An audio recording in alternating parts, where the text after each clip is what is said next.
Hi, this is Dennis with Second Chance Tackle, and we're back with a series of questions and answers, tips, techniques, hacks, all kinds of things that, well, they generally show up in my comments section from time to time.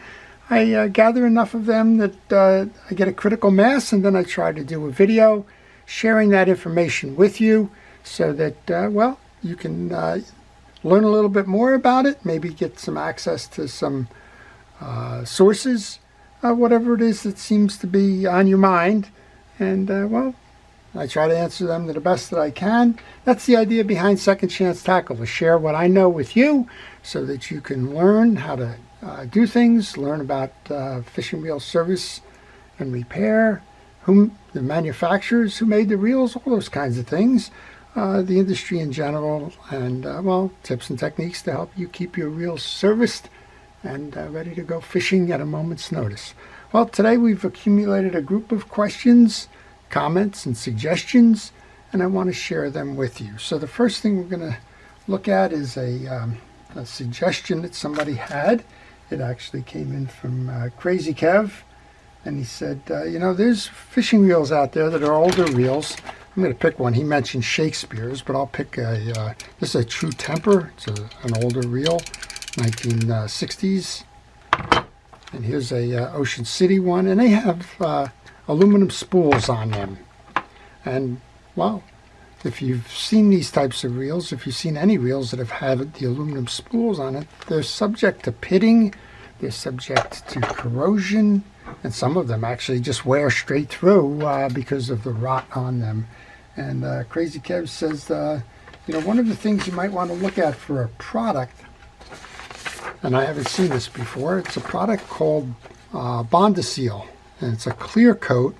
He says if you apply the clear coat to the aluminum, it will act as a sealant, and it will stop the corrosion. And I guess even better, if you do it on the front end of it before you recognize this corrosion, that it will seal it and prevent the corrosion on aluminum spools. So if you happen to have a reel that has that issue, go ahead and give it a try. I haven't tried it yet, so I can't say it's good or bad. I can only say that Crazy Kev says, go ahead and try it, and I'll keep that in the back of my mind. Here's a what is it? So my son-in-law and grandson just got a printer, and they start making all these crazy things, right? And so what is this, right? Well, they're out there looking around, and they said, this one should be a great little project. Does anybody have an idea what it is? Well, here's what it is. It's a fishing reel hanger. It kind of locks in, has a screw hole up here, and you can put it in and it will hold your fishing reels for storage. How do you like that? Kind of cool, right? And I've tried it on several reels. This is obviously a big saltwater reel. I don't even know what dimensions are available to print, but whatever it is that's available to print kind of is fun. Something to look at. Again, it can be mounted. It has that taper there. Just kind of mount it on a board, on a wall, whatever, and it'll work for you. Next one was a question about a how-to or a why. And the question came in and said, I have a fishing reel. There was a pen. He said, my anti-reverse is not working. And then there was some conjecture. He said, is it a broken gear? Now, as much as we would like to think it's a broken gear, I think they probably watched the late episode on the Penn Sargus. The anti-reverse system typically does not have anything to do with the main gear. It has if the gears are broken, it will cause a skip, but it won't cause a backpedaling or a failure of the anti-reverse. To understand what the anti-reverse issue is, you kind of need to take that gear off and the little washer behind it. And there's really, on most of these reels, there's three components to an anti-reverse gear. The first one is the gear sleeve or the anti-reverse cog, depending on what kind of reel you're working on. Those have the saw teeth in them. The second element is the anti-reverse dog, and this dog is on a Penn Jigmaster. This is a Jigmaster setup. Some of your jig masters do not have this C-clip on there or E-clip on there, but it's a dog that's going to intersect with that ridge or cutout in your gear sleeve, and it's going to stop it. And then the third element of one of these is the spring. Well, to diagnose what is failing, you need to look at each of the components. If your spring is not working, sometimes these springs will pop off, which is another question we'll answer in a moment. This one happens to be attached to a post by a ring. This is not typical on all of them, but this one actually has the spring hold in place, but it could fall off of your anti-reverse dog. I'll just pop it off here just for fun. If it pops off, there's no tension on the spring to hold it all the time, and you can backpedal. The second one, interestingly enough, is wear on the tip of the dog. As you've noticed, this dog is pounding that gear sleeve 10 times the rotation, or however many slots are in that gear sleeve. I've never taken the time to count them, but you can see bang, bang, bang, bang, bang, bang, bang, bang. Well, over time it's like dripping water on a piece of limestone or something. This edge can and does round over. It wears and rounds over, and then you do not have a good hold into the slot on the gear sleeve.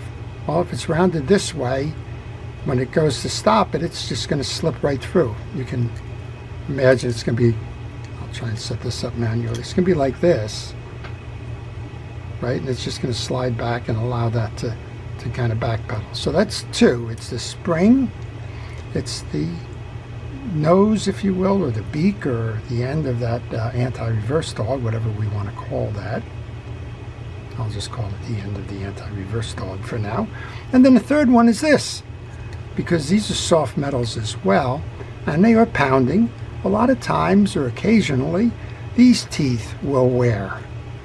And so when you go to sit in here, you don't have a nice angular set here, and that causes that to break off. Okay, well, you saw this spring is controlled.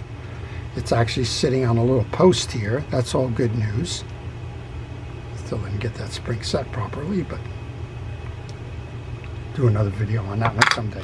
All right, what do you do if you're a little bit nervous about that, or what are you doing if you have a reel that you don't really know what's on the inside of it, or if you're kind of afraid that when you open up the bridge, things are just going to shoot all over the place, right? And this is a Penn Long Beach reel, obviously missing some pieces and parts, but that's okay. There's a lot of stuff going on underneath the bridge plate here. This is kind of an inside look at some of that. We showed you the anti-reverse dog, spring, and gear sleeve. You've got the gear, you've got drag washers in there, you've got a spacer, you got a pinion gear, you got a yoke, you got springs on the yokes, you got all kinds of things, and that's just on this reel, but it applies to a lot of different kinds of reels. Maybe you're working on an Ambassador or something, and you're just afraid that when you're going to open up these bridges by removing these 4 screws, the things are going to shoot all over the place. What's the answer? What can you do to help you along with that? Well, the one that I've found is the best. Let's go ahead and get a gallon Ziploc bag. I'm going to just pretend here because I don't have it apart. Put your piece inside and then work inside the bag. So come on in here.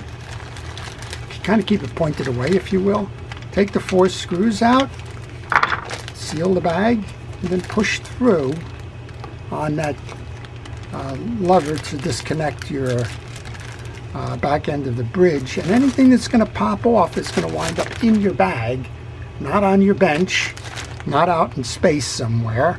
And well, that's probably the easiest, most effective solution that I've found in terms of controlling pieces and parts and reels that you don't know what's going to happen to or with. But when you've seen me work on the Penn reels, and I've worked on hundreds if not thousands of these Penn reels, typically I've kind of got past that stage. And by the way, I also have some spare parts just in case, but typically I will cup my hand like this when those screws have been taken out, gently I will push through, and again my hand is acting to catch anything behind there.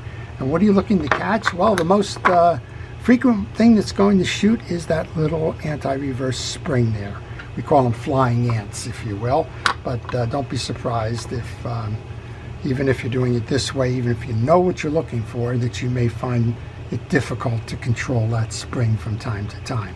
So just use that bag. If you're nervous at all about what may happen, it's a great idea to pass along to you. It's one that I've grown accustomed to.